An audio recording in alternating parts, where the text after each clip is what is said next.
Hello friends, I am discussing chapter first of class 12 और ये chapter class 12 में toughest chapter है ना।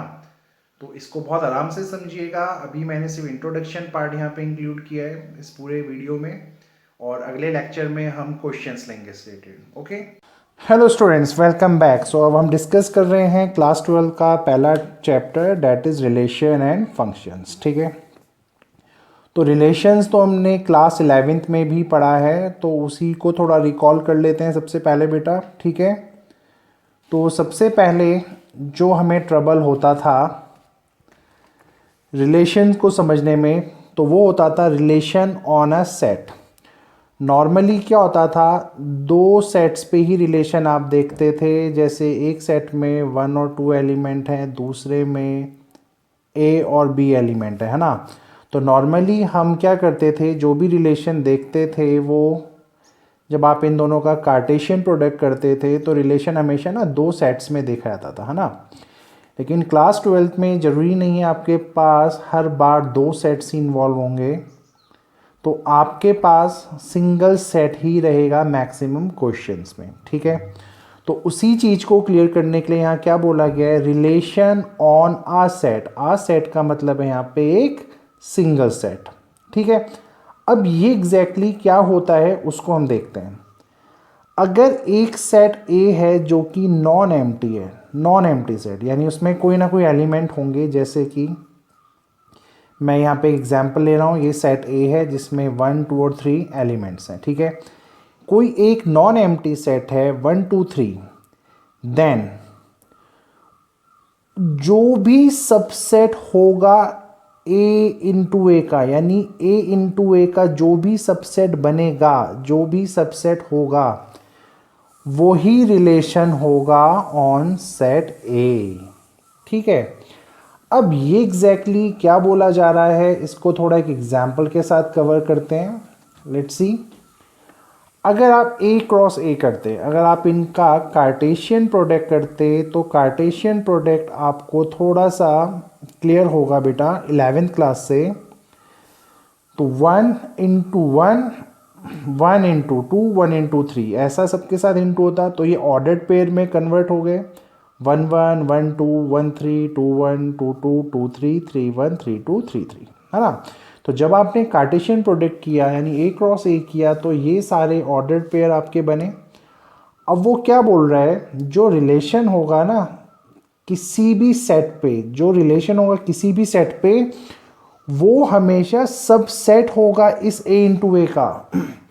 मतलब जैसे आपने ए इंटू ए किया तो ये सारे नौ ऑर्डर्ड पेयर आए। ठीक है, अब मैं आपसे बोल रहा हूं एक रिलेशन है बेटा, एक रिलेशन है यहाँ पे, इसको थोड़ा मैं जूम आउट कर देता हूँ ताकि आपको सारे एक ही उसमें दिख जाए क्लियर। एक रिलेशन है यहाँ पे ए बी ऑर्डर्ड पेयर है, यानी जब आपने ए क्रॉस ए किया, जब इन दोनों का कार्टेशियन प्रोडक्ट किया, तो ऑर्डर्ड पेयर ए बी का मतलब क्या होता है, इसको जैसे ए बोला इसको बी बोला, है ना। यहाँ से ए निकलता है, यहाँ से एलिमेंट बी निकलता है सेट से, ये आपको क्लास 11th में याद है ना। तो ordered pair a b such that ये जो ए बी जो भी निकलेगी, ये जो वैल्यू जो भी निकली हैं, ये किसको बिलोंग कर रही है, सेट ए से ही निकली हैं सारी। और जो रिलेशन है ना बेटा आपका, वो क्या है कि A plus B is greater than 5। तो इन 9 ऑर्डर्ड पेयर में से ऐसा कौन सा वो पेयर है, या कौन से कितने पेयर ऐसे हैं जिनको एडिशन करने पे आपका ग्रेटर देन 5 है। तो जो इकलौता पेयर है वो है 3 और 3। तो कहीं ना कहीं इस क्वेश्चन में आप गौर से देखें, जो इकलौता रिलेशन यहाँ सेटिस्फाई हो रहा है वो है 3 और 3 का। ठीक है, तो अब इस डेफिनेशन को फिर से समझिए। ये जो 3 और 3 यहाँ पे लिखा गया है, ये जो रिलेशन यहाँ पे आया 3 और 3, आपको नहीं लगता ये ए क्रॉस ए का सबसेट है? सबसेट अगर आप रिकॉल नहीं कर पा रहे हैं तो सबसेट को मैं आपको रिकॉल करवा देता हूँ। अगर कोई एक सेट है ए जिसमें 1 और 2 लिखा है, कोई दूसरा सेट है बी उसमें 1 2 3 4 लिखा हुआ है, तो सबसेट क्या होता है बेटा, यहाँ पे ए सबसेट है बी का। इसका मतलब ए के जितने भी एलिमेंट्स यहाँ पे हैं वो बी में प्रेजेंट हैं। ए में 1 और 2 प्रेजेंट थे, बी में 1 2 3 4 प्रेजेंट थे, तो ए सबसेट बना बी का। आपको याद आया होगा 11th क्लास का, नहीं आया तो 11th का वीडियो देखिए, वो भी लोड हो चुका है, अपलोड है ना। सो सिमिलरली ये जो 3 3 है और यहाँ पे 1 1 1 2 1 3 2 1 2 2 2 3 3 1 3 2 3 3 है ना। यहाँ पे 9 पेयर हैं, यहाँ पे एक सिंगल है। तो आपको नहीं लगता ये जो रिलेशन निकल रहा है आपका, ये जो रिलेशन आपका यहाँ निकल रहा है, ये आपका जो कार्टेशियन प्रोडक्ट आया था उसका सबसेट है। ठीक है, तो इसी चीज को बोला गया है रिलेशन ऑन अ सेट। ठीक है, कि जो भी रिलेशन निकलेगा बेटा, वो हमेशा जो भी रिलेशन निकलेगा किसी भी सेट पे, किसी भी एक सिंगल सेट की बात चलेगी अब से, वो ए क्रॉस ए का सबसेट होगा। ठीक है, इस चीज को रखिएगा ध्यान। अब एक चीज मैं थोड़ा और इंट्रोड्यूस कर दूं, ये सबसेट जो है वो है प्रॉपर वाला। प्रॉपर सबसेट क्या हुआ, जैसे कि आपको पता था भाई 1 और 2 और 1 2 3 में, है ना, ये जो ए है वो पूरा का पूरा बी का सबसेट बनेगा। और एक होता है बेटा आपका improper subset. Improper subset, improper subset में क्या होता है, आपका ये जो रिलेशन है वो पूरा का पूरा ए क्रॉस ए, यानी जब कार्टेशियन प्रोडक्ट करते इस पूरे में भी आपको दिख जाता। तो ये जो रिलेशन होता है ये प्रॉपर भी होगा और ये इम्प्रॉपर भी होगा, यानी ये इक्वल भी हो सकता है, यानी सारे के सारे एलिमेंट भी उस रिलेशन में हो सकते हैं। उस एग्जाम्पल को अब हम थोड़ी देर बाद देखेंगे, मैं आपको याद दिलवा दूंगा कि हमने ये कहाँ पे देखा था। ठीक है, तो ये तो हो गया रिलेशन ऑन अ सेट। ठीक है, थोड़ा सा और रिकॉल कर लेते हैं। आपको पता होगा अगर कोई भी एक सेट से एलिमेंट, अगर कोई रिलेशन है सेट ए से बी में, तो ए रिलेटेड टू बी को ऐसे लिखा जाता है और ए नॉट रिलेटेड बी को आप क्रॉस करके लिख देते हैं। ठीक है, ये क्लास 11th में आपका क्लियर हो चुका है, ये आपको याद होगा। ठीक है, अब चलते हैं इसके अगले टॉपिक पे। सो नेक्स्ट है यहाँ पे हमारा एम्प्टी रिलेशन। एम्प्टी रिलेशन भी हमने 11th में पढ़ा हुआ है। बस दो चीज़ों को याद रखिएगा, सिमेट्रिक और ट्रांजिटिव। ये क्या चीज़ें होंगी अभी ये थोड़ी देर में एक्सप्लेन आपको करने वाला हूँ मैं, बट ये ध्यान रखिएगा जो भी एम्प्टी रिलेशन होता है वो सिमेट्रिक और ट्रांजिटिव भी होगा। वो कब होगा और ये दोनों क्या चीज़ें हैं वो आपको थोड़ी देर में क्लियर करता हूँ। ठीक है, so empty relation as we know, अगर एक सेट है कोई जिसमें एलिमेंट 1 2 3 है और आपको रिलेशन बोला गया है a प्लस बी को 10 के इक्वल होना चाहिए। ठीक है, तो जब आपने ए क्रॉस ए किया, तो जब कार्टेशियन प्रोडक्ट किया तो आपके सामने अगेन ये 9 आउटकम्स आए बेटा। ठीक है, अब इनमें से एक भी पेयर ऐसा नहीं है जिसको प्लस करने से 10 आए, है ना। आप देख सकते हैं, आप यहाँ पे किसी को भी पुट कर लीजिए इक्वल्स टू 10 तो आपको कोई नहीं दे रहा है। ठीक है, तो क्या हम कह सकते हैं ये जो रिलेशन है, जो भी ये रिलेशन आएगा ये एक एम्प्टी सेट आएगा, है ना। कोई भी रिलेशन ये एम्प्टी सेट ही दे रहा है, तो इसी रिलेशन को एम्प्टी रिलेशन बोला गया है। इस चीज़ को ध्यान रखिए भाई, एक भी पेयर आप इस रिलेशन में नहीं डाल पा रहे हैं। एम्प्टी रिलेशन को हम फाई से भी डिनोट करते हैं और ये सबसेट होता है ए क्रॉस ए का, इसको ध्यान रखिएगा बेटा। ठीक है, तो इसको प्लीज़ याद रखिएगा। एम्प्टी रिलेशन को हम ऐसे ब्रेसेस के अंदर भी बना के छोड़ देते हैं, ये एम्प्टी सेट ही है बेसिकली एक आपका, और इसे फाई से भी रिप्रेजेंट किया जाता है। तो फाई आपका एक सबसेट है ए क्रॉस ए का। ठीक है, सेम वे एक यूनिवर्सल रिलेशन भी आपने 11th क्लास में पढ़ा था, और अब ध्यान रखिएगा जैसे सिमेट्रिक ट्रांजिटिव ऊपर थे, अब मैं आपके रिफ्लेक्सिव को भी यहाँ पे इंट्रोड्यूस कर रहा हूँ। ठीक है, ये क्या होंगे तीनों के तीनों, ये भी हम थोड़े टाइम बाद कवर करेंगे। तो यूनिवर्सल रिलेशन का भी अगर मैं आपको एक एग्जांपल दूं, अगेन एक सेट है 1 2 एंड 3, और जो रिलेशन इस बार यहाँ पे होना है वो होना है modulus of a minus B is greater और इक्वल टू 0। ठीक है, अगेन जब आप a क्रॉस a करेंगे आपको यही 9 ऑर्डर्ड पेयर्स फिर से मिलेंगे, और इस बार आप इस पर्टिकुलर मॉडुलस के अंदर कोई भी वैल्यू डालिए। लेट्स आपने 1 - 1 डाला, वो बाहर आके 0 निकल गया, तो 0 इज इक्वल्स टू 0 है, यानी ये सेटिस्फाई कर दिया। आपने 1 माइनस टू बोला, 1 माइनस टू बोला तो ये -1 हुआ और मॉड्यूलस से बाहर निकल के 1 हो गया। 1 इज़ ग्रेटर देन 0 है, ये बात भी सही है। ऐसे ही आपने 3 2 लिया, 3 2 भी 1 देगा, 3 3 0 देगा, ये आपको फिर 1 देगा, 0 देगा, 2 देगा, 1 1 एंड 2। ये सारे के सारे 0 के लिए 0 से बड़े हैं ना, तो ये सारे के सारे पेयर्स आपके जो भी हैं बेटा ये सेटिस्फाई कर रहे हैं आपको, ठीक है। तो ये हो गया यूनिवर्सल रिलेशन। तो यूनिवर्सल रिलेशन में क्या होता है, जितने भी ऑर्डर्ड पेयर होते हैं वो सारे के सारे उस रिलेशन में हैं, ये सारे के सारे उस रिलेशन में आ गए हैं, तो इसको बोला गया है यूनिवर्सल रिलेशन। और जो हमने यहाँ एम्प्टी रिलेशन देखा था, एम्प्टी रिलेशन में क्या था, एक भी ऑर्डर्ड पेयर हमारा नहीं हो पाया था, तो इसलिए ये एम्प्टी रिलेशन बन गया था ना, क्योंकि एक भी ऑर्डर्ड पेयर यहाँ किसी भी रिलेशन को सेटिस्फाई कर ही नहीं पाया। और यहाँ पे आपने देखा कि सारे पेयर्स ने इसे सेटिस्फाई किया है, तो इसलिए ये बन गया आपका यूनिवर्सल रिलेशन, ठीक है। अब चलते हैं आगे। तो यहाँ से क्लास 12 के जो रिलेशंस हैं वो स्टार्ट हो जाते हैं, और सबसे पहला मैं आपको कवर करवाऊंगा आइडेंटिटी रिलेशन। अगर कोई एक सेट है जिसमें एलिमेंट हैं 1 2 और 3, और कोई भी एक रिलेशन जो यहाँ पे निकला है वो निकला है 1 1 2 2 3 3, तो ये एक एग्जाम्पल है बेटा आइडेंटिटी रिलेशन का। इसका मतलब क्या होता है, एवरी एलिमेंट ऑफ सेट ए, ये जितने भी एलिमेंट हैं सेट ए के, उनका रिलेशन किससे होना चाहिए, खुद से होना चाहिए। जैसे 1 1 2 2 3 3, इनका रिलेशन आपस में ही है, और इनका रिलेशन सिर्फ और सिर्फ खुद के साथ ही होना चाहिए। इसका मतलब ये है, अगर कभी किसी रिलेशन में 1 1 2 2 3 3 या 1 3 भी हो गया इन केस, तो ये आइडेंटिटी रिलेशन नहीं होगा, बिकॉज यहाँ पे 1 3 उस रिलेशन में नहीं आना चाहिए था। जो यहाँ पे रिलेशन में आ सकते हैं वो सिर्फ वही आएंगे, ये सारे एलिमेंट्स आएंगे जिनका पेयरिंग सिर्फ खुद के साथ हो इंस्टेड की किसी और के साथ, ठीक है। तो इसको आप इस फॉर्म में भी लिख सकते हैं, ठीक है।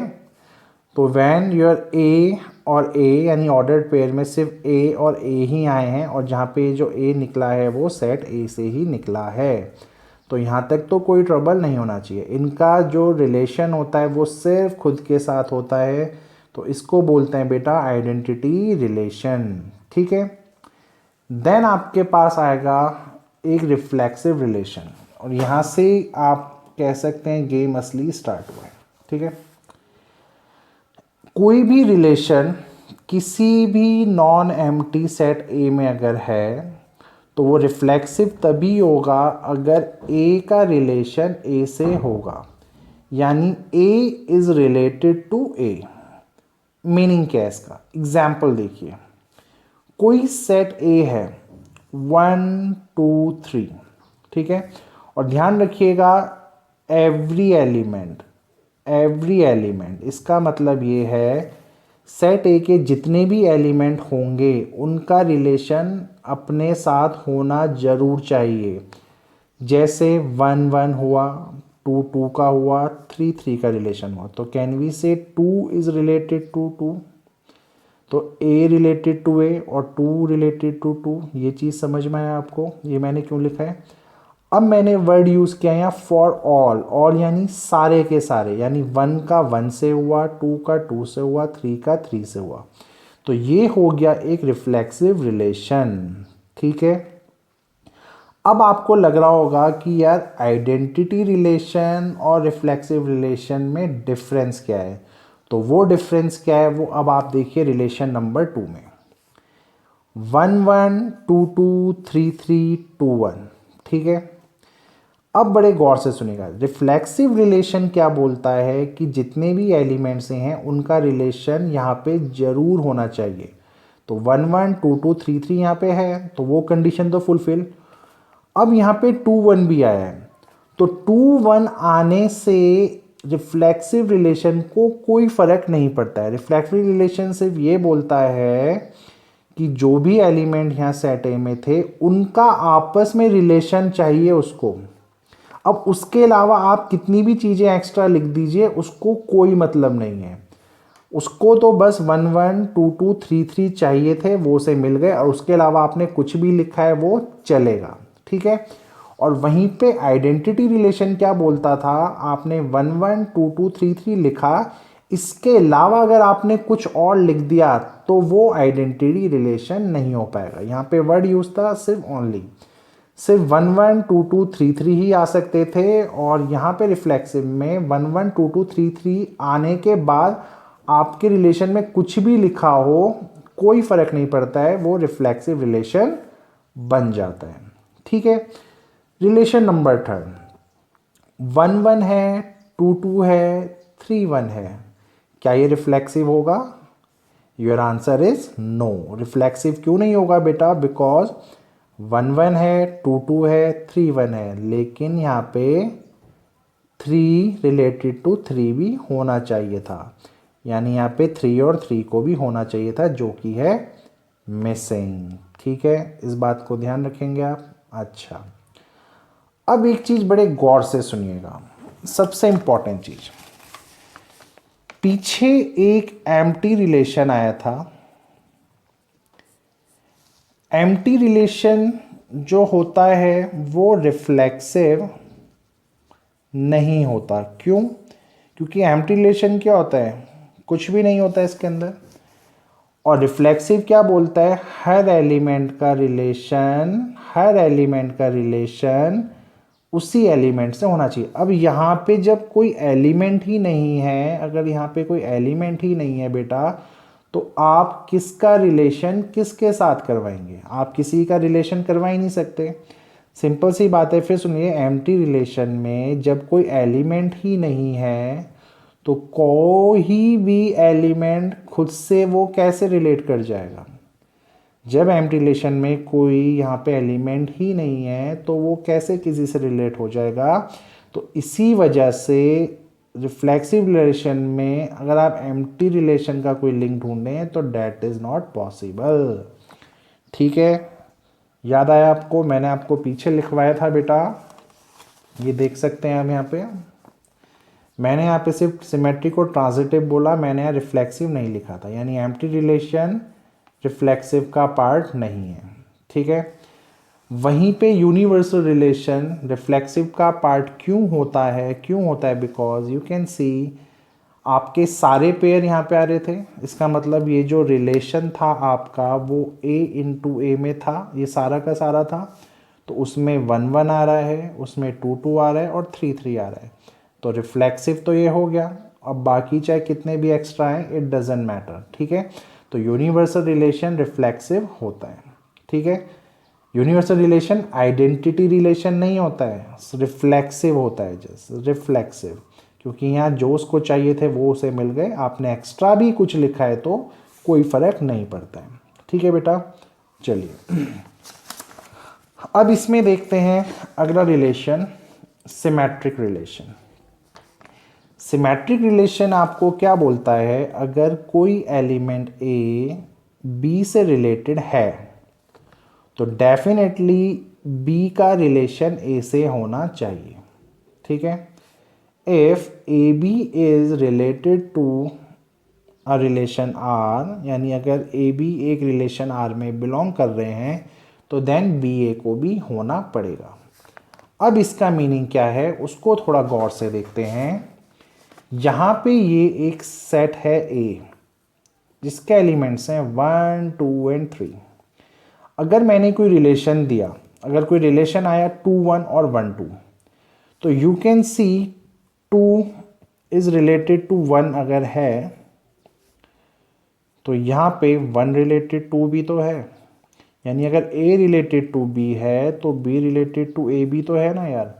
तो ये वाला फंक्शन आपका सिमेट्रिक हो गया, ठीक है। सिमिलरली 1 1 2 2 3 3, सिंपल सी बात है, अगर 1 रिलेटेड टू 1 है तो इसका अपोजिट क्या होगा, 1 रिलेटेड टू 1 ही होगा। तो भाई 1 रिलेटेड टू 1 अगर यहाँ है तो 1 और 1 तो ऑलरेडी है ना यहाँ पे। ऐसी 2 का रिलेशन अगर 2 से है तो 2 का रिलेशन 2 से भी तो है। ऐसी 3 का रिलेशन अगर 3 से है तो 3 का रिलेशन भी तो 3 से गिवन है। तो अगेन ये वाला भी सिमेट्रिक है आपका। ठीक है बेटा। रिलेशन नंबर 3, 2 का रिलेशन 1 से है, 1 का रिलेशन 2 से है, ये हो गया सेटिस्फाई। बट हमें इसके लिए भी चेक करना होता है ना। ये तो है नहीं भाई अगर इस रिलेशन में 3 ऑर्डर्ड पेयर हैं तो हम सिर्फ इन्हीं को देखेंगे। अगर हमने इन दोनों के लिए इसको कंफर्म किया है रिलेशन है तो हमें इसके लिए भी चेक करना है। तो नाउ यू कैन सी अगर 3 1 यहाँ पे है तो यहाँ पे 1 और 3 को भी होना चाहिए था, जो कि यहाँ पे नहीं है। क्योंकि अगर 3 रिलेटेड टू 1 इस रिलेशन में है बट यहाँ पे बेटा 1 रिलेटेड टू 3 इस रिलेशन में नहीं है, तो ये वाला पर्टिकुलर रिलेशन हो गया आपका नॉन सिमेट्रिक, है ना, ये सिमेट्रिक नहीं है। ठीक है। अब चलते हैं उसी वाले कॉन्सेप्ट पे फिर से, एम्प्टी रिलेशन वाले पे। एम्प्टी रिलेशन में कुछ भी नहीं होता। यहाँ पे क्या बोला है, सिमेट्रिक क्या बोलता है, अगर ए और बी है तो बी और ए को होना चाहिए, है ना। अगर ए और बी का कोई रिलेशन है तो बी और ए का रिलेशन डेफिनेटली होना चाहिए, यही उसने बोला है। अगर सर यहाँ पे ए और बी नाम की कोई चीज़ है ही नहीं तो आप यहाँ रिलेशन ढूंढेंगे किसका। ठीक है ना। देखिए तो इस पर्टिकुलर केस में भाई अगर ए और बी नाम की कोई चीज़ है ही नहीं तो बी और ए तो आ ही नहीं सकता। तो इस पर्टिकुलर केस में एम्प्टी रिलेशन को सिमेट्रिक क्यों बोला गया है ये अब आपको क्लियर हो गया होगा। भाई अगर ए और बी होता, बाई चांस अगर ए और बी होता तो बी और ए को होना पड़ता है। अब सर यही नहीं है ना, तो किसके लिए चेक कर रहे हैं हम, तो इसलिए ये सिमेट्रिक हो गया, यस। ठीक है। वहीं रिफ्लेक्सिव में क्या था बेटा, रिफ्लेक्सिव में जब ए और ए ही नहीं है तो आप चेक किसके लिए कर रहे हो, तो वो एम्प्टी रिलेशन में नहीं आता है। ठीक है। सिमिलरली चलते हैं ट्रांजिटिव में। ट्रांजिटिव क्या बोलता है, अगर ए का रिलेशन बी से है, बी का रिलेशन सी से है तो ए का रिलेशन सी से होना चाहिए। और जहाँ पे ये ए बी सी हैं वो एक सेट्स को बिलोंग करें। ठीक है। मीनिंग क्या है ये देखिए, 1 2 2 1 1 1, A related to B, B related to C और ए रिलेटेड टू सी, तो ये ट्रांजिटिव हो गया। ए का रिलेशन बी से, बी का रिलेशन सी से है, अगर है, ये वाली कंडीशन है गिवन, अगर ये है तो ए का सी से रिलेशन होना चाहिए। सिमिलरली R2 1 2 है 3 2 है, ये वाला भी ट्रांजिटिव होगा। क्यों होगा, बड़े गौर से सुनिए। मैंने आपको बोला था ए का रिलेशन बी से, बी का रिलेशन सी से, ये है, ये गिवन है।